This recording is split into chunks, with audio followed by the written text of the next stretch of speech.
नमस्कार प्रेक्षकांनो, चॅनलवर जर नवीन असाल तर चॅनलला आजच सबस्क्राईब करा. म्हणजे नवनवीन मालिकांचे रिव्ह्यूज तुमच्यापर्यंत पोहोचत राहतील. तर कमळी मालिकेच्या आजच्या प्रोमोत आपल्याला असे पाहायला मिळते की कमळी मॅच जिंकल्यामुळे अनिकाचा संताप झालेला असतो आणि त्याच रागाच्या भरात अनिकाने आता ट्रॉफी फेकून देण्याचा प्रयत्न केलेला असतो. मात्र आता अन्नपूर्णा ती ट्रॉफी झेलते व त्यावरती अनिकाला ती खूप काही सुनवते व कमळीचं कौतुक करते. हे पाहून अनिका रडतच आता रागावून घरी निघून जाते. तिच्या पाठोपाठ आता तिच्या घरातील सर्वच लोक तिच्या पाठीमागून जातात. इकडे आता अनिका ही घरामध्ये येऊन तोडाफोड करत असते. पाठीमागून राजनही आलेला असतो. अनिकाची आई व अन्नपूर्णा या अनिकाला समजवत असतात की अनिका बाळा, अशी तोडाफोड करू नको. मला माहिती आहे तुझा संताप झालाय, पण बाळा मॅचमध्ये हार जीत ही असतेच ना. त्यावरती आता अनिका त्यांचं काहीच ऐकत नाही आणि आता ती बोलू लागते की मी स्वतःला संपवणार आहे. त्यावरती अन्नपूर्णा ही बोलते की अगं अनिका, तुला काय झालंय, तू जरा भानावरती ये. त्यावेळी अनिका ही आता अन्नपूर्णावरती चिडते आणि अन्नपूर्णाला बोलते की आजी, तू कायमच मला अशी करतेस. ती कमळी जेव्हापासून आली आहे तेव्हापासून तुम्ही सगळे फक्त कमळीचाच वाटेल ते बोलता, नको नको तशी ट्रीटमेंट देता. माझं सर्व काही तिला तुम्ही काढून दिले. हळूहळू आता तुम्हीच तिला तुमची सख्खी नात म्हणून घरात आणाल. मी तुमची सख्खी नात आहे, तरी तू माझ्यावरती एवढं प्रेम करत नाहीस तेवढं त्या कमळीवरती करतीस. आजी, तू का दरवेळी असं करतेस? मला ना या सगळ्याचा कंटाळा आलाय. मला आता असं वाटतंय की मीच बाहेरून कुठून तर आली आहे आणि ती कमळी तुमची सख्खी नात आहे, या घराची सख्खी वारसदार आहे. म्हणून मी आता एक निर्णय घेतलाय. मी आता माझं आयुष्य संपवणार आहे आणि मला या सगळ्यामध्ये आता जगायचंच नाही आहे. असं आता अनिका निगेटिव्ह बोलत असते. त्यावेळी अनिका आता रागातूनच तिथून निघून जाणार. अनिकाच्या आईने आता तोंडालाच हात लावलेला असतो.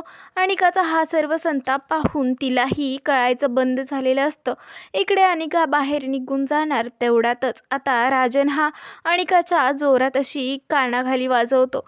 त्यानंतर आता अनिकाची आई राजनला बोलते की राजन, हे तू काय केलंस? तू आपल्या मुलीवरती हात उचललास.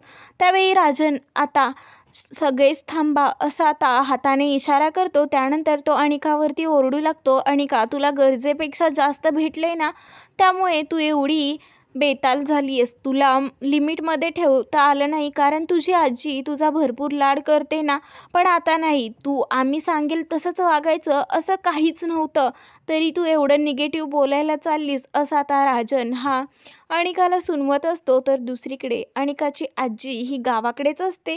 ती आता कमळीच्या घराबाहेरच थांबलेली असते. तिला असं वाटतं की थोड्या वेळात तरी कमळीची आई ही घराकडे येईल. मात्र आता गौरी इकडे घराकडे येतच नाही. त्यामुळे अनिकाची आजी ही आता त्या 3 गुंडांना सांगू लागते की मी सांगतेय ते कान उघडं ठेवून ऐकायचं बरं का. तुम्ही तिघे आता इथेच थांबणार आहात, कारण मी आता मुंबईला जातीये. ती बाई एक ना एक दिवस तिच्या घराकडे येईलच ना. शेवटी तिचं घर आहे हे, आणि तिला कोठून तरी बातमी जाईलच की ते घर जळाले. या आशेवरती तर ती लवकरात लवकर इथे येऊन पोहोचेल. ती जशी येताच तसं लगेच मला कॉल करून बोलवून घ्यायचं. मी आता मुंबईला चालली आहे, असं सांगून अनिकाची आजी ही त्या 3 गुंडांना कमळीच्याच घराबाहेर पहारा करण्यासाठी ठेवून जाणार असते. दुसरीकडे गौरी ही आता गावातून ती आता जंगलामध्ये गेलेली असते आणि वेड्यासारखी धावत असते. तिला आता समजलेलं असतं की कमळीच्या जीवाला धोका आहे. त्यामुळे तीही आता पुण्याला जाण्यासाठी निघलेली असते. घर जळलं त्यामुळे तिला वाटत असतं की आता आपलं छतही गेलं. त्यामुळे आता ती धावतच सैरावैरा मुंबईला जाण्याच्या दिशेने जात असते. इकडे आता अनिका ही रूमवरती असते. आता ऋषीने व साहेबाने टीममध्ये जेवढ्या मुली होत्या तेवढ्या सर्वांनाच आता पार्टी दिलेली असते हॉस्टेलवरती. आता ते सर्वजण पार्टी एन्जॉय करत असतात.